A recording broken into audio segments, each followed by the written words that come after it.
দেবুর কাছ থেকে কাকুলি দেবী আর মালার সব চক্রান্তের কথা জেনে গেল জয় সান্যাল। হ্যাঁ বন্ধুরা, এমনটাই দেখা যাবে। তাই সম্পূর্ণ জানতে ভিডিওটিতে লাইক দিয়ে চ্যানেলটি সাবস্ক্রাইব করে দেখতে থাকুন। গল্পের শুরুতেই দেখা যাবে মালা আর উৎসব ফুলসজ্জার ঘরে। ঠিক তখনই মালা একটা গহনা এনে উৎসবকে বলতে থাকে, উৎসব এই গহনাটা আমাকে পরিয়ে দাও তো। তখনই উৎসব হারটা দেখেই বলতে থাকে, এটা তো মেহেন্দির হার। তখন মালা বলতে থাকে, হ্যাঁ তো কি হয়েছে, পরিয়ে দাও। তারপরে দেখা যাবে উৎসব পড়াবে, ঠিক তখনই মেহেন্দি ফোন করে। মেহেন্দির ফোনটা রিসিভ করলে মেহেন্দি বলতে থাকে, উৎসব তুমি কোথায়? তখনই উৎসব বলতে থাকে, ইয়ে মানে আমি। তখন মালা বলে, কে ফোন করেছে? মেহেন্দি দাও, আমি বলছি, তুমি বলতে পারছো না। তখনই ফোনটা নিয়েই বলতে থাকে, মেহেন্দি হ্যাঁ জানো তো আজকে আমার আর উৎসবের ফুলসজ্জা, খাট সাজানো হয়েছে, আর আমরা এক ঘরে আছি, বুঝতে পেরেছো? তারপরে মালার এই কথাগুলো শুনে মেহেন্দি খুব কষ্ট পেতে থাকে। তখন মালা মেহেন্দিকে বলতে থাকে, জানো তো তোমার ঘর, তোমার বর, তোমার গহনা সবকিছু আমার, বুঝতে পেরেছো? হ্যাঁ, ঘরটা এখন বড়দি তালা দিয়ে দিয়েছে, তাতে কি হয়েছে? কোন তালার কোন চাবি সেটা কিন্তু মালা জানে। এখন আমরা অন্য ঘরে আছি, তাতে কি হয়েছে? আস্তে আস্তে তোমার ওই ঘরটাও না আমার হয়ে যাবে, বুঝতে পেরেছো? তোমার বরের মতো। তখনই মেহেন্দি বলতে থাকে, আচ্ছা মালা, একটা কথা বলবো। তখন মালা বলে, বলো। তখন মেহেন্দি বলে, আমি কি উৎসবের সাথে একটু কথা বলতে পারি? তখন বলবো, হ্যাঁ কথা বলতে পারবে তো, এই যে নাও কথা বলো, কিন্তু শেষবারের মতো। তখন এই কথাটা শুনে মেহেন্দি চমকে যায়। তারপর উৎসবকে বলে, নাও কথা বলে নাও। তারপরেই দেখা যাবে উৎসবকে মেহেন্দি বলতে থাকে, উৎসব শেষবারের মতো একটা কথা বলবো। তখন উৎসব বলে, হ্যাঁ বলো। তখন মেহেন্দি বলে, আই লাভ ইউ। আমি সত্যি তোমাকে অনেক ভালোবাসি, যে ভালোবাসার জন্য তোমাকে ছেড়ে চলে আসতে পেরেছি, তোমাকে অন্যের হাতে তুলে দিতে পেরেছি। যা শুনে উৎসবও চমকে যায়। তারপরেই দেখা যাবে মেহেন্দি ফোনটা রেখে দেয়। তারপরেই সেখানে জগদ্ধাত্রী, প্রীতি আর গরিমা যায়। তখন জগদ্ধাত্রী বলতে থাকে, আসবো? তারপরেই দেখা যাবে মালা বলতে থাকে, হ্যাঁ হ্যাঁ, এই তো আসুন আসুন, এই তো আমার যা, আমার কত খেয়াল রাখছে, আমার জন্য রান্না করছে, ভাত কাপড়ে অনুষ্ঠান করছে, কত কিছুই করছে, আমার যা খুব ভালো। এখন আমার জন্য আবার দুধ আর পান নিয়ে এসেছে। তখন জগদ্ধাত্রী বলতে থাকে, হ্যাঁ আনতে তো হবেই, তাই না? তারপরে মালা বলে, হ্যাঁ।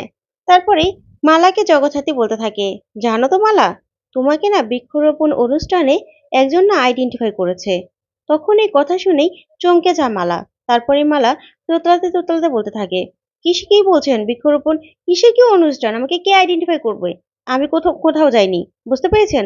তখনই জগদ্ধাত্রী বলতে থাকে, হ্যাঁ কেউ একজন আইডেন্টিফাই করেছে, শনাক্ত করেছে, তার খুদে দুটো চোখ তোমাকে শনাক্ত করেছে, সেখানে তোমাকে দেখেছে, বুঝতে পেরেছো? তখন এই কথা শুনে মালার উৎসব দুজনেই ভয় পেয়ে যায়। তখন জগদ্ধাত্রী বলতে থাকে, খুব সুন্দর করে সেই দিন থেকেই গুটিগুলো সাজানো, তাই না? সেই দিন থেকেই কিন্তু সব সমস্যা শুরু। আর সেই দিন থেকেই স্ক্রিপ্ট লেখা শুরু হয়ে গেছে। আর এই সব কিছু আস্তে আস্তে লিখে তারপরে সেই অনুযায়ী কাজগুলো করা হচ্ছে, তাই না মালা? তখন এই কথা শুনে মালা পুরো অবাক হয়ে যায়। তারপরে জগদ্ধাত্রী বলতে থাকে, হ্যাঁ বুঝতে পারছি তো, এই যে তোমাকে খুন করার চেষ্টা, তুমি এখানে এসে পড়েছো, সব কিছু স্ক্রিপ্টেবল, সেটা আমি জানি। তখনই উৎসবকে জগদ্ধাত্রী বলতে থাকে, তোমার লজ্জা করছে না? তোমার লজ্জা করছে না? তুমি একজনের বর হয়েও আবার আরেকজনকে নিয়ে ফুলসজ্জা করছো, লজ্জা করে না তোমার? তখন উৎসব বলতে থাকে, জগদ্ধাত্রী আমার লজ্জা কেন করবে? তখন জগদ্ধাত্রী বলতে থাকে, হ্যাঁ তোমার লজ্জা কেন করবে, এই পুরো পরিবারের লজ্জা, বুঝতে পেরেছো? তোমার কেন লজ্জা করবে? তোমাকে না ইচ্ছে করছে আমার চাপকে পিঠে চামড়া তুলে নিতে। তখনই উৎসব বলতে থাকে, কি বলছো তুমি এগুলো, এগুলো এখানে? তখন মালা বলতে থাকে, এই তুমি আমার সামনে উৎসবকে শাসাচ্ছ? তখন জগদ্ধাত্রী বলতে থাকে, হ্যাঁ শাসাবো তো, কারণ আমার বোনের জীবনের ব্যাপার আমি এমনিতেই ছেড়ে দেব?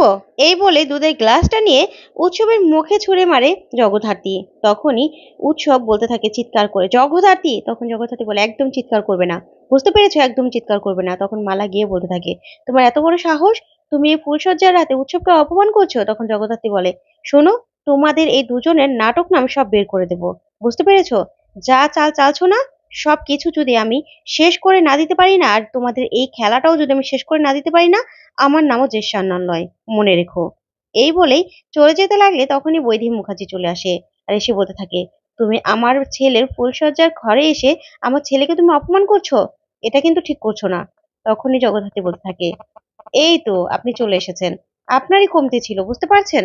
কারণ আমার বোনের জীবনের ব্যাপার। আমার বোন এ বাড়ি থেকে চলে গেছে। বুঝতে পারছেন? আপনার ছেলে আরেকটা মেয়ের সাথে ফুলসজ্জা করছে। তখন বৈদেহী বলতে থাকে, "হ্যাঁ, করবে তো।" ঠিক তখনই জগদ্ধাত্রী বলতে থাকে, "আর আপনি এই মেয়ের হয়ে কথা বলছেন? আর আপনি মেয়ের হয়ে তরফদারি শুরু করে দিয়েছেন?" তখন বৈদেহী বলতে থাকে, "হ্যাঁ, করিনি তো, এখন করব। বুঝতে পেরেছো? এখন থেকে করব। কালকে দেখতে পারবে কি করব।" তখন জগদ্ধাত্রী বলতে থাকে, "কি করবেন আপনি? কি করবেন?" তখন বৈদেহী বলে, "কি করব? কালকে এই মালা অফিসে যাবে। বুঝতে পেরেছো? অফিসে যাবে। আর অফিসে যাবে আমি নিজে ওকে সাজিয়ে দেব। এই শক্ত ঠাই, বুঝেছো? শক্ত ঠাই মালা। একে তুমি নাড়াতে পারবে না।" তখন জগদ্ধাত্রী বলতে থাকে, "হ্যাঁ, আমি জানি তো। ও একজন শক্ত ঠাই। কারণ এই সবকিছু না স্ক্রিপ্টেবল। আর মালা যে এ বাড়িতে আসবে সেটা আগে থেকে কেউ জানতো। কেউ একজন এ বাড়িতে আছে যে জানতো সবটা। এই মালা এই যে ফুলসজ্জা করবে, ভাত কাপড়ের অনুষ্ঠান হবে, সবকিছু সে জানতো। আর মালা যে এত কিছু করবে, মালা যে এসেই মেহেন্দিকে এ বাড়ি থেকে তাড়িয়ে দেবে সেটাও কেউ একজন জানতো। কিন্তু সেটা কে? সেটাই না আমি বুঝতে পারছি না। কিন্তু ঠিক ধরে ফেলবো। চিন্তা করবেন না। ঠিক ধরে ফেলবো। বৈদেহী মুখার্জি, আপনিও না আপনিও না সাবধানে থাকবেন। বুঝতে পেরেছেন? আপনিও না কিচ্ছু করতে পারবেন না ওদের। এই বলে ওখান থেকে চলে যায় জগদ্ধাত্রী। তারপরেই দেখা যাবে বৈদেহী গরিমা আর প্রীতিকে বলতে থাকে, "যা অনেক রাত হয়েছে। তোমরাও চলে যাও।" তারপর ওরা চলে গেলেই বৈদেহীকে এসে প্রণাম করতে থাকে মালা। তারপরে মালা বলতে থাকে, "আপনার বৌমা ফোন করেছিল মেহেন্দি?" তখন বৈদেহী বলে, "হ্যাঁ, ফোন করেছিল তো। আমাকেও ফোন করেছিল। বলল পুরো পরিবারকে কোর্টে নিয়ে যাবে, হেনস্থা করবে।" তখন মালা বলে, "সেটা চিন্তা করবেন না। আপনার মেয়ে চলে এসেছে তো। সবকিছু দেখে নেবে।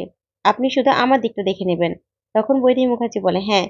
তারপরেই উৎসবের কাছে গিয়ে উৎসবের মুখটা মুছিয়ে দিয়ে বলতে থাকে, আমার ছেলে যাতে সুখে থাকবে সেটাই আমি করব। সেটাই আমি করব। আমার সন্তান, আমার সন্তানের সুখটাই আমি দেখতে চাই। সেজন্য যা করতে হয় আমি করব।" এই বলে মালা মিটিমিটি হাসতে থাকে পিছনে দাঁড়িয়ে। তারপর দেখা যায় বৈদেহী চলে গেলেই মালা উৎসবকে বলতে থাকে, "উৎসব, পুরো ঘরটা সার্চ করো তো। কোনো কিছু না কিছু এখানে ঠিক থাকবে।" তখনই উৎসব আর মালা পুরো ঘর খুঁজতে থাকে। তারপরে দেখা যাবে একটা অডিও স্পিকার পাওয়া যায়, যেটা উৎসব পায়। তখন মালা বলতে থাকে, "ঠিক আমি যেটা ভেবেছিলাম। যা সান্যাল, তুমি চলো ডালে ডালে, আমি চলি পাতায় পাতায়।" এই বলে মালা হাসতে থাকে। তারপরে সকাল সকাল দেখা যাবে জগদ্ধাত্রী দেবুর কাছে যায় আর গিয়ে বলতে থাকে, "দেবুদা, প্লিজ আপনি মুখ খুলুন। আপনি যা জানেন সবটা বলুন। আপনি উৎসব মুখার্জি ধূসর ছিলেন, আপনি সব জানেন। মালাকে চিনেন, আমাকে চিনেন, সবাইকে চিনেন আপনি, বলুন।" তখন সাধু ফাটাক বলতে থাকে, "তোমার মেয়েকে না জগদ্ধাত্রী বাঁচিয়েছে। কত কষ্ট করে জীবনের রিস্ক নিয়ে বাঁচিয়েছিল, তোমাকে প্রীতি বলেনি?" তখন দেবু বলে, "বলেছে তো।" তখন সাধু ফাটাক বলে, "তাহলে মুখ খোলো, বলো, প্লিজ বলো।" তখনই জগদ্ধাত্রী অনেক জোর করতে থাকে আর বলতে থাকে, "আপনি কেন বলছেন না?" তখন দেবু বলে, "ভয়ে, আমার মেয়ে যদি কিছু হয়ে যায়?" তখন জগদ্ধাত্রী বলে, "কিচ্ছু হবে না, আপনি বলুন আমাকে সবটা।" তখন দেবু বলে, "আসলে এই সবকিছু কাকলি দেবী আর মালা।" তখনই এই কথা শুনে চমকে যায় জগদ্ধাত্রী। তো বন্ধুরা, আজকের আপডেটটি কেমন লাগলো কমেন্ট